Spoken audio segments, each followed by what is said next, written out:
definitely more about you. I'm just here to moderate. So feel free to drop any questions you might have. Now I will share my screen again.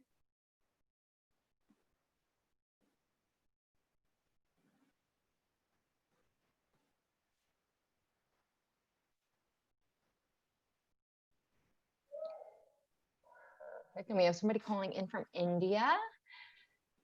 I don't know if I can pronounce your name correctly. Hanumantharo. Hanumantharo? Tharo? Yes. Okay, great. I'm so glad I pronounced that correctly. And we will get started in just another minute.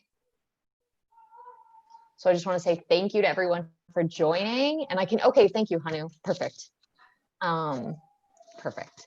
And so, you know, let us know where you're calling in from. Pittsburgh. Awesome. We got Lamore from Israel. Marissa is in Manhattan. I'm in Buenos Aires.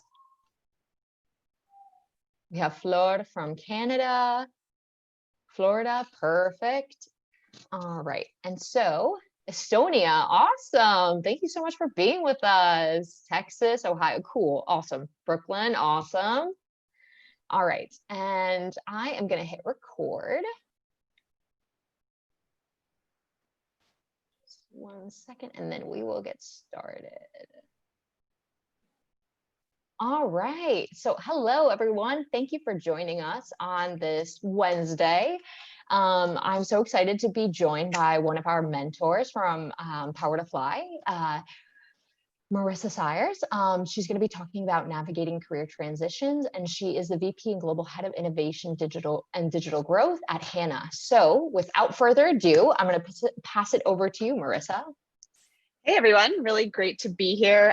Glad to see so many people joining from all over the world. As Nicole mentioned, I'm joining from New York and really excited to speak with all of you today. As Nicole mentioned, we do want to have everyone participate, so don't be afraid to come off mute and ask questions as we go through. We also do have all of the questions that so many of you entered when you were registering for the event. So we can go through those, but if you have new questions or things that you want to chat about, that's what the chat is for. So make sure that you post to everyone, or at least post to me and I can see that, or post to Nicole and she can raise it. Just to get us started in going through all of the questions that we saw all of you posting, we saw a couple of very salient themes. A lot of you are thinking about transitioning between industries or your overall career, making a big shift. Other folks are thinking about coming back into their careers from time away, whether it was a sabbatical or you're thinking about taking a sabbatical, or maybe you've been on maternity leave or something like that, and trying to navigate how you come back into the workplace.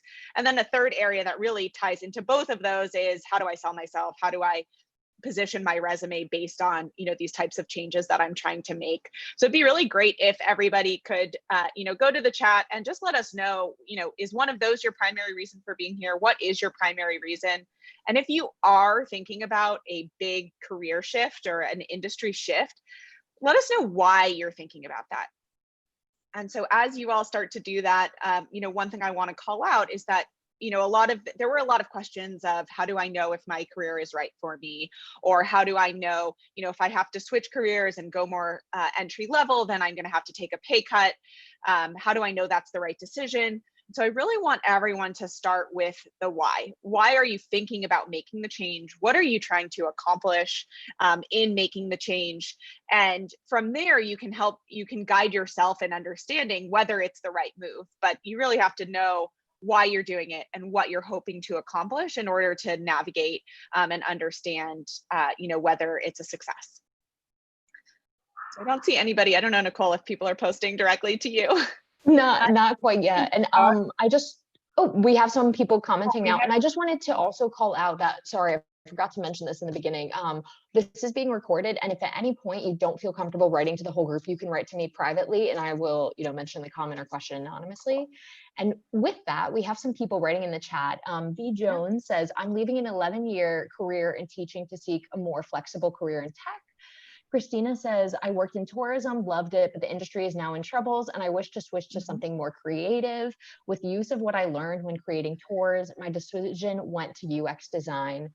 Judith says, my primary reason is this: I earned a degree in electrical engineering and worked for 4 years. Then I went into teaching for 20 years, and she wants to move back into engineering because she's interested in designing and developing a website.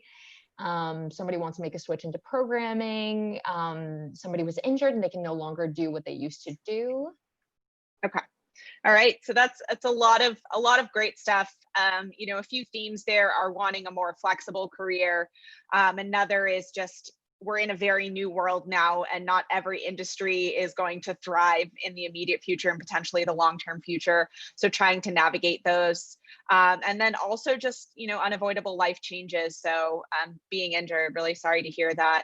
And then thinking through, you know, what it is that you can do to make these transitions. So obviously, these are very personal decisions, so I'll try to generalize this as much as possible.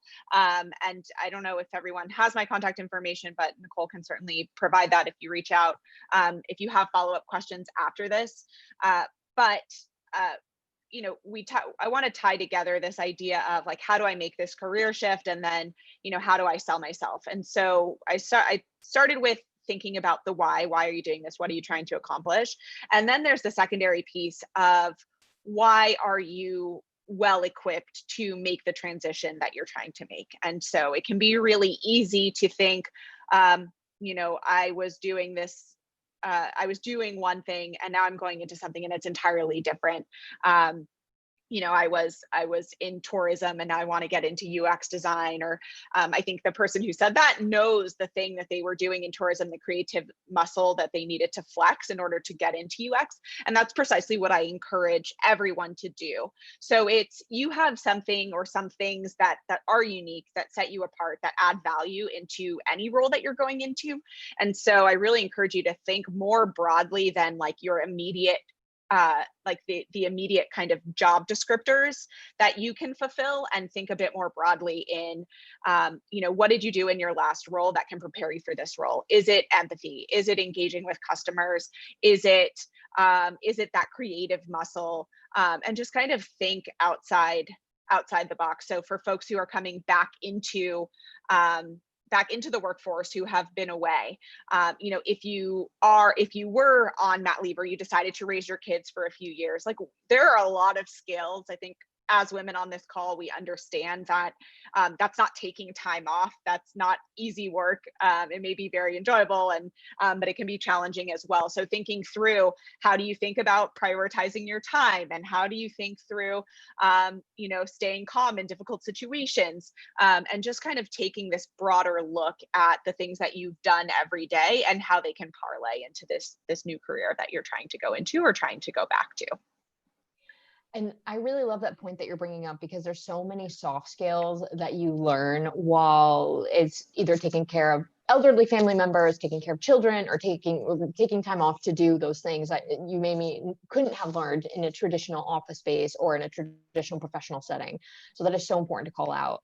And, you know, talking about this, and, you know, talking about the switches, and this was a question that came up, but how do you know if you found the right thing once you've made the switch? Or how do you realize that maybe this wasn't the switch that I thought I wanted to make? Yeah, I think that's a really great point, a really great question, because it gets back to how personal this is, but also what you're trying to accomplish. So if you're very kind of determined and deliberate in how you're thinking about the transition and what you're trying to achieve, then you can kind of refer to, you know, am I achieving the things that I wanted to achieve? So is it a happiness factor? Did I want to be more engaged? Did I want to be more energized? And there's actually a really great resource that I use. So I've also taken a career sabbatical for about 5 months a few years ago, where I was staying in tech, but actually transitioning between the types of tech that I was working on. And I am a product management leader within technology. So, but that book is Designing Your Life. It's by the founders of I think they're the founders of the D School, the design school at Stanford. And it's all about digging into, what are those things that you enjoy? How do you think bigger about what your potential future could be like? And really helps you to evaluate if you are hitting those metrics. So, you know, one concept there is, if you just kind of think in your current box, the things that you may think of may be very closely tied to what you're doing right now.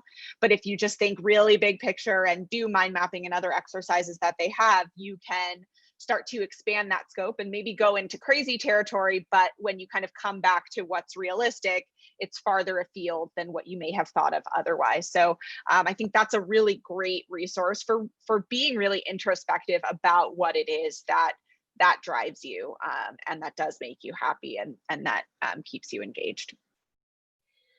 I have heard this book mentioned so many times, so I think I need to read it, especially now. I think people are, like you mentioned in the beginning, with everything going on, people are reevaluating what they're doing. And I also think people are trying to be more intentional with their time and making sure what they're doing is bringing value to their lives, as we've had maybe this time to kind of slow down.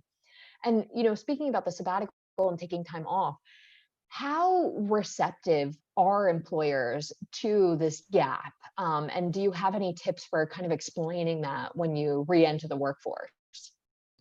Yeah, it's a great question. And to be perfectly honest, when I took that sabbatical, I had the fear that like people would think that it wasn't my decision, and maybe I was laid off or had an altercation within my company, or like that I was projecting all of these negative perceptions that people might have as a result of me choosing to take that sabbatical. But the truth is, people will generally like expect the best and give you the benefit of the doubt, and expect that when you're speaking to them, you're telling the truth. And if they're going to give you a job, then they're going to perceive you as an honest person. So first, I would just say that that kind of fear really is in your head, and you're your own worst enemy. And so as much as you can get out of your head, that's going to be really beneficial to you. And similar to what I was saying before, it really is thinking about how that time is making you better for the role that you are going into. So when I took a sabbatical, I spent a couple of months just exploring New York and just giving myself a breathing period, and doing things that I enjoy doing and clearing my head before then transitioning to meet as many people as I could in New York and network and learn about the tech scene here in New York, because I'd been working remotely for 4 years after moving from Silicon Valley.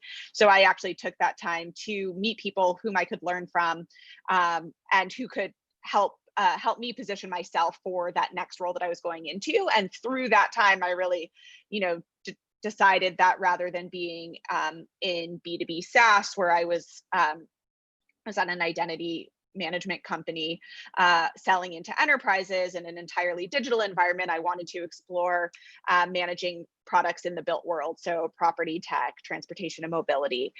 So I think it's really critical that when you're taking the sabbatical, thinking again, it's just like, why are you doing that? There are so many reasons why you could be taking a sabbatical, and they're all valid. And if it is just mental health time, that's fine. But just thinking through, like, what are the benefits that you're getting from that time? A lot of them may seem personal, but then can be kind of contextualized within how you'll be better when you get into your next role. To the specific question of whether employers frown upon it, I think that in this day and age, as it were, like this is like remote work, like this is something that employers are getting more and more comfortable with. And I think having somebody revitalized and regenerated kind of after a sabbatical can be a really positive, rather than having somebody come off immediately something else. And that's a good point. And I think especially now, I really feel like people are starting to become a little bit more understanding, given everything that's happening in the world. People are becoming a little bit more understanding of mental health, because, there's a lot of visibility about what's going on at home while you're working from home, right? So maybe you have a woman at work, an employee who you didn't think had so much going on at home, and then now that you're on these video calls, you see she has 3 kids, and two of them are really young, one of them is a little bit older, but she's got all of that mental load of like having to homeschool and everything. So I think that's definitely a fantastic point, so thank you, Marissa. And then we just had a question that came into the chat. So somebody was asking, like, is this a good time to start a business and kind of pivot into starting your own business, or should they, think about maybe just pivoting into another job? Yeah, I think there's actually a lot of research, not that I'm super familiar with, but just that like recessions are a great time to start a business. The pandemic is changing our world in ways where there's opening up a lot of opportunity for new types of businesses to fill gaps that are being exposed by the pandemic. So I don't know, exactly what kind of business you're thinking about starting, but it's definitely this could be a great time to do that. And it, also depending on, what your role was before and how much you want to get back into that and how saturated the market will be with people in that role trying to find jobs. But I think there is a lot of opportunity if you have the means and the idea and the desire to start something right now. Perfect. Thank you so much for that answer. And then we also had somebody else in the chat ask about the mind mapping that you were talking about. They were asking if you could provide resources towards mind mapping or maybe talk about your experience. Yeah, absolutely. So that is included in Designing Your Life. And no, I was not paid to talk about that book. But the idea is that you start from just kind of things that are near to you, things that excite you, are interesting to you, and you build out from those 3 things and have like 5 things on the periphery of each of those. And it's just really it's getting out of your own head. It's not judging yourself as you're doing it, like, oh, what's this crazy thing that I wrote, or that doesn't make sense. It's just like letting your mind run and go outside the scope of what you might be thinking about in conscious thought or deliberate thought, and just kind of seeing what you come up with. Thank you so much for sharing that. And I want to open the floor up to anyone who wants to come off of mute maybe and ask a question. Feel free at this time. I'll stop for a couple of seconds. Perfect. And if at any point anyone wants to ask a question or come off mute, feel free. This is all about you. And so how do you know when it's time to make a move and think about making a switch? Yeah, I think I'll sound a little bit like a broken record in terms of just like, thinking about why you might want to make a switch and what is fulfilling for you. For me, for example, when I'm in a role, if I feel like if there's nowhere left for me to rise or nothing more for me to learn, or that I've kind of like outgrown the role and I don't feel like I can contribute the way that I have in the past, or that I may be able to contribute more somewhere else, those are the types of things that I'm thinking about in terms of whether it's the right time to make a move. That's definitely a good tip. I think especially now, people might be considering this more as maybe they're feeling a little bit more exhausted and maybe a little bit more frustrated. You might have a little bit more work going on, and maybe you're not feeling like you're getting what you need, or this time is allowing you to reevaluate your position at your company, right? Yeah, I think right now it's very interesting because before it was like, how is my company dealing with the pandemic and how are they conducting our business virtually and how are we able to collaborate?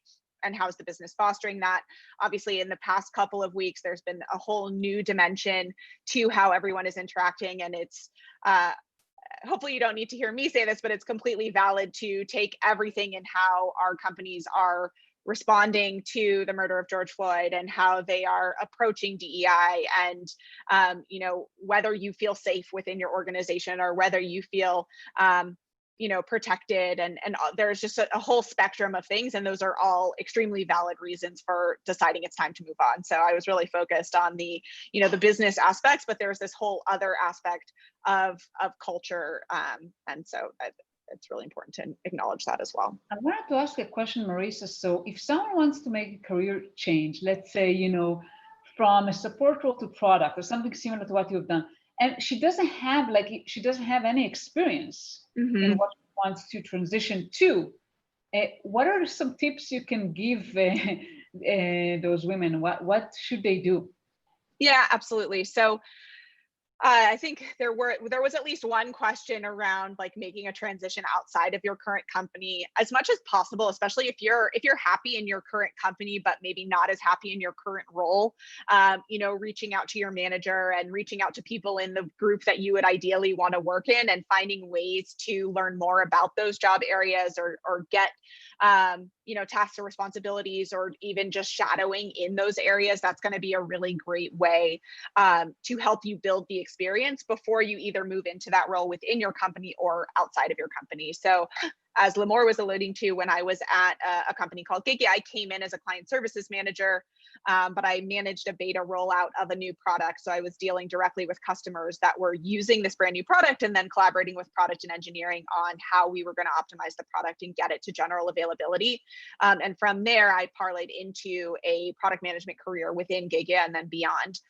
So as it's obviously very difficult to get a job that's not entry level in an area that you don't have experience in. So as much as you can, maybe it's not time to leave your current role if you do have this opportunity to get the learning that you need to make that career move when you leave. And then as well, I think, are there meetups that you can attend to learn more about that area? Are there classes you can take? Are there books you can read? I think nothing is as valuable as the on the ground experience, but there are a lot of other things that you can do to start talking the talk. And people talk about faking it till you make it. Most of us are always faking it in some way and working our way through until we feel really comfortable in something. So I encourage you to use all of the resources that you have, inclusive of in your current company, and with product management in particular. If you are going into product management for the first time, larger companies that have more established orgs may have associate product manager roles or even product ops roles, and kind of these stepping stones that you can use to move into product within those new organizations as well. Awesome. Thank you so much for the tips. We had another question that came in the chat, and it was actually what I was planning on getting to next. And so the question I was going to ask was, how much of your previous role should you include on your resume? And the question that the person asked is, do you have recommendations or examples for writing a resume for a career transition? Do we summarize past work or still list it out, considering it's in a different field? Yeah, so this definitely goes back to thinking about how all of your experience prepares you for that next role. So with my specific experience, for example, coming from customer support and client services and moving into product, that's very different than somebody who used to be a developer moving into product. I think 10 years ago, there were fewer paths into product. Now people might come from data and they might come from marketing, and there are a lot more paths in, but thinking about your specific background and how that would make you different from somebody else applying for the same job is really important to bear in mind. So you have the right instinct in terms of, on your resume, focusing on the things that could be valuable in your next role and really framing it around that job that you're trying to get. Because if you just have a general resume, it's not going to speak to the reader within a particular organization. But it's one, include the details either that are just stand out. You may have some really great accomplishments that just speak to you as a person and as a worker and all of these things. So include those, but then really think about how you can position the work that you've had to this new role, even if it is a different role, a different industry. Think about getting into the new role, how do you feel prepared to do that role, and how can you reflect that in your resume? Perfect. I love it. I absolutely love it. And, I think something important here. Oh, Amy Martello, would you like to ask a question? I see you raised your hand. Yeah, I did have a question. So I'm the one who was injured in my previous role, and I kind of had to pivot. So I was a physical therapist, and I have a doctorate degree in that field. And so a lot of times I think that doctorate degree they look at it and saying, well, she's so overqualified, or she's going to require so much more pay, or, sometimes I feel like they look at it as over experience. So what is your recommendation for somebody who, like me, has this sort of high-end terminal degree, not in that field that I need to pivot into, but yet when people see it, or for example, an ATS, one of those tracking systems, sees it and kind of boots my resume out, or a hiring manager sees it and thinks I'm way overqualified. I had someone tell me, I think you're going to be bored.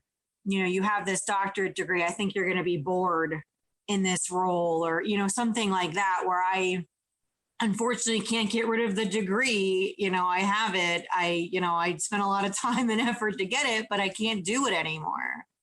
And Amy, what types of roles are you applying for?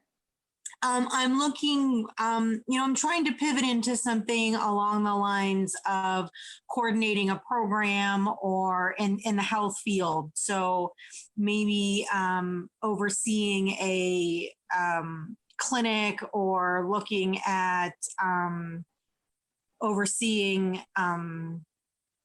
managing a long-term care or something like that, where I'm still in the health field, but not necessarily performing patient care. My hands were both injured in a car accident, and I can no longer do patient care. Got it. Got it. And so one thing, and this may seem really minor, but I think is really helpful for everyone who has something on your resume that you want to explain, whether why you're going into a different industry or why you have a gap in your resume, or whatever the case may be. I've really come around to having like a 2-sentence summary at the top of your resume that speaks to like who you are and why you're valuable. And so really calling out up front, your injury, why you're not doing what you're doing anymore. I mean, very succinctly, not going into a lot of detail, but and the types of things that you're looking for to leverage the experience that you have in a new capacity, I think could go a long way to kind of preempting, because the person is going to have to get through that before they get to looking at the rest of your experience. So that's one small thing that you can do. To the extent that you can have personal introductions. So I think that networking can also have a negative connotation to people, because I think maybe 10 years ago, it was all about, trying to sell things and having an agenda or ulterior motives. And I think it's really important to note that networking is really just about getting to know people. And it is about expanding your network, but it's not about what are you going to do for me today or what are you going to do for me tomorrow. It's now we know each other and maybe we can help each other out down the line, but that's not why we're talking right now. So as much as you can get involved in groups or meetups or forums with people in these areas, you can, that there may be connections to jobs, but there's also kind of understanding their perspective on the hiring and getting more feedback on how within your particular like industry or space you can position yourself to kind of preempt the issues that you're facing in trying to switch the roles that you're going after. Thank you. I have signed up for the summit, hoping to talk to some hiring managers there. So that's great. Yeah. Thank you. Awesome. And thank you so much, Amy, for coming off of mute. Yes. And I'm sorry that that's your current situation. So hopefully, maybe through the virtual career fair at the summit, maybe you can find something. So thank you. And we have a couple questions coming in the chat. And at the last minute or so, I'm just going to stop screen sharing because I would love to drop your LinkedIn so everyone can connect with you after, okay. Marissa, because I think you're providing tons of important advice. And so Flor asked, what about being laid off and taking some time to learn new skills to switch to a different industry? Should I look for a temporary position while learning the new skills to avoid gaps in between jobs? So I think it's really important to raise being laid off, and my job was actually eliminated as well. And there are so many people whose jobs were eliminated. So it's not something that you should feel, you should not have negative feelings toward being laid off. Every employer is going to understand why people were laid off during this period. So if you are learning new skill, like what you do during this time should be based on kind of like what you need in your life. So if you need an income and need to find a job to supplement learning new skills, then you should do that. But I would not be concerned about the gap in your resume, particularly when you have these really great reasons for why you're taking the gap and what you're focusing on and how you're most likely going to then parlay that into your next role. Amazing. Thank you so much. And hopefully that answered your question, Flor. And then Stephanie asked, I've changed my resume and used keywords from job descriptions that interest me in an effort to try to get noticed by recruiters when trying to switch industries. And I feel like it's still hard to permeate that first HR level. I've been advised that including an objective on my resume is outdated, but do you think something like that would help? Any tips for making contacts in a new industry besides blindly messaging people on LinkedIn? Yeah, it's a really great question. You're definitely taking the right first step. like I said, like I think an objective or a summary, particularly when you're making these switches, is a really great thing to do. Every hiring manager is going to be a little bit different, but I think especially if you feel like there's something that you want to explain or way you want to position yourself, it really helps to just give the high level before they get into the details of your resume. As far as making contacts in a new industry, if you are, so I think like joining groups, I think joining sessions like this where you have kind of like a personal connection to people where you can then reach out to them afterward, and that's an easy starting point to start the conversation. I think as well, if you're reading articles online or following people on LinkedIn who are in the areas that you kind of want to be in, then as you start commenting on those things, you can start to engage that way. And again, some of these things are not going to be like overnight sensations, but if you kind of insert yourself in the areas where you want to be and where you want to meet people, you can find kind of warmer ways to intro rather than just cold outreach based on a like a job title that they have.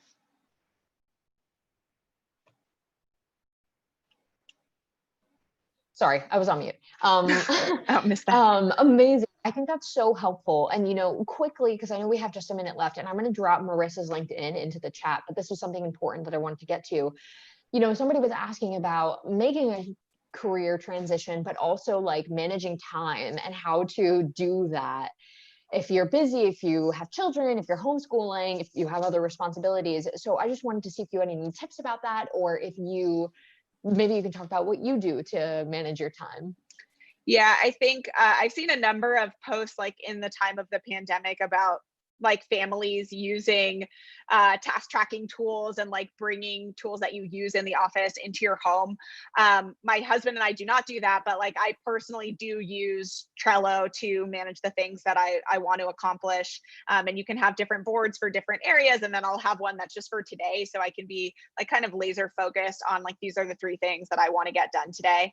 And then using like an Excel spreadsheet in terms of really tracking, like if you're networking, it's good to keep track of who you're talking to and be able to reach back out to them and keep those relationships, kind of fresh. And if they're posting about things or they have updates in their lives, reaching out to them and sending them a note about that. But then also, which recruiters are you talking to? Which jobs do you have in the pipeline? And just making sure that you're staying on top of all of that as well. But, scheduling your time. So I've spoken to a lot of people who are managing remote teams, and they'll schedule everything from their meetings to like when they're going to the bathroom, so people can't, schedule over that. So that may seem a little bit extreme, but if you really find that you're losing time and you don't know where it's going, actually calendaring things and having those task trackers can be really helpful for making sure you're attaining the key things that you want to get done. Amazing. I just want to say thank you so much to Marissa for all of her advice. And I just want to shout out that she is a mentor at Power to Fly. And so you can find out more about that mentorship program.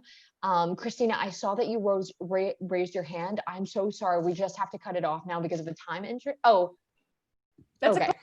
It's a clap. Oh, it's a clap. Sorry. I'm still new to all this Zoom stuff. I'm like a very basic internet user. So I just want to say thank you so much. And I also just want to shout out, next week, we are having our virtual summit. It's going to be 4 days of amazing speakers. And our last day is a virtual career fair. And we have, I think, over 20 different companies that are participating in that. So, you can find out more information on powertofly.com. So thank you so much to everyone for joining today. And thank you so much, Marissa, for your time. Yeah, thanks everyone. Appreciate you joining. Bye. Bye.